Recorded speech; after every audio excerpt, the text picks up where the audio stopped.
இந்த புரோட்டாவுக்கு ஒருத்தன் கவிதை எழுதியிருந்தான். வருமானம் தருகின்ற உணவுகளில் செரிமானம் தராத உணவு புரோட்டா.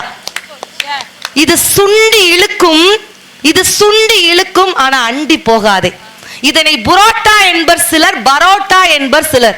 எப்படி இதை உச்சரிக்க வேண்டும் என்று தெரியவில்லை. ஆனால் மொத்தத்தில் இந்த புரோட்டாங்கிற உணவே தவறு என்பது மட்டும் முற்றிலுமாக எனக்கு தெரியும். மொத்தமாக இது வயிற்றை நிரப்பி வாழ்நாளை குறைக்கும். மொத்தத்தில் இன்றைய காலகட்டத்தில் யமதர்மன் மாடு மீது வராமல் மைதா மாவு மீது ஏறிக்கொண்டு வருகிறான் அப்படின்ட்டு புரோட்டாவுக்கு ஒரு கவிதை அழகா நான் படிச்சேன். ஆனா இட்லிங்கிற ஒரு உணவு, எங்க மாமியார் சொல்லக்கூடிய ஒரு உணவு எப்படி தெரியுமா?